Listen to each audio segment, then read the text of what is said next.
Hello বন্ধুরা, আবার আমরা সরল সুদের আরও দুটো অঙ্ক মানে আলাদা প্যাটার্নের আমি তোমাদেরকে দেখাচ্ছি। ঠিক আছে, দেখো সরল সুদ মানে হচ্ছে সিম্পল ইন্টারেস্ট।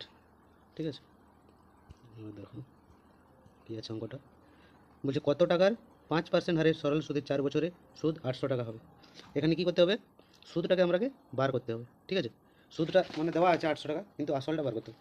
এখানে আমরা বলে দিয়েছি আরেকবার আগের অঙ্কগুলোতে বলেছি আমি যে পার্সেন্টেজ আর বছর গুণ করতে হবে। ঠিক আছে, তাহলে 5, এখানে কত আছে 5 × 4, একটু বুঝে নেবে। ঠিক আছে, কলমে লেখাটা একটু ঠিক হচ্ছে না, তো বোঝার চেষ্টা করো শর্টকাট মেথড। 20 হয়ে গেল। ঠিক আছে, এবারে 20 সমান আমরা কি লিখতে পারি জানো? 20% 20%। ঠিক আছে, 20%টাকে আমরা লিখতে পারি 1/5। বুঝতে পেরেছো? কারণ কি করে হলো 1/5 না, 20/100, 20 কাটলে হচ্ছে 1/5। এইবার দেখো এখানে 1/5 হলো না, এই 1/5, এই একটা হচ্ছে সুদ মানে আয়। ঠিক আছে, আর এই 5টাকে আমরা ধরবো পি মানে আসল। এবারে দেখো আই আই মানে সুদটা দেওয়া আছে। ঠিক আছে, তাহলে উপরেরটা কত আছে 1, তাহলে 1 ইজিক্যাল টু আমরা লিখতে পারি 800। সবাই বুঝতে পেরেছো? 1 ইজিক্যাল টু 800, তাহলে এক এক রেশিও মানে 1 রেশিও ইজিক্যাল টু 800। তাহলে আমাদের এখানে নিচে কত আছে 5, 5টা আসল বলেছে, তাহলে 5 ইজিক্যাল টু কত হবে 800 ইন্টু 5।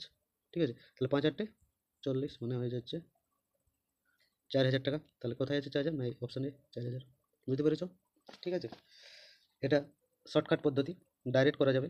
এত লিখে করতে হচ্ছে, কিন্তু পরীক্ষার হলে তো এত টাইম পাবে না। তাহলে ডাইরেক্ট কী করবো, 1/5 আমরা কি জানি যে 4×5 = 20, মানে 20% মানে 1/5, তাহলে 1/5 ডাইরেক্ট লিখবো। 1/5 মানে কি 1 ইজিক্যাল টু 800, তাহলে 5 ইজিক্যাল টু কত না 4000। ঠিক আছে, 4000 টাকা। বুঝতে পেরেছো সবাই? তাহলে উত্তরটা হয়ে যাবে এটা। ঠিক আছে, এবার আমরা পরের অঙ্কতে যাই।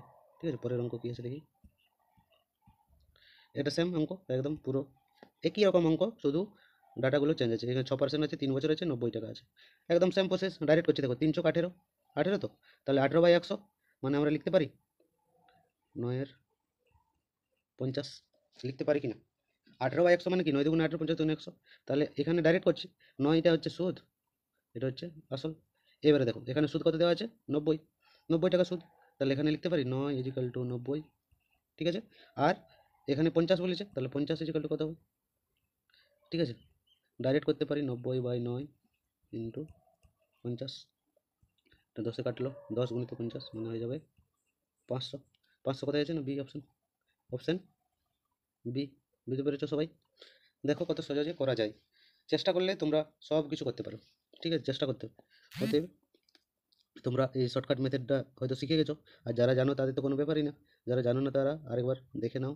আর চ্যানেল, ছোট্ট চ্যানেল, সবাই সাবস্ক্রাইব করে দেবে। ঠিক আছে, আজকের মতন বাই।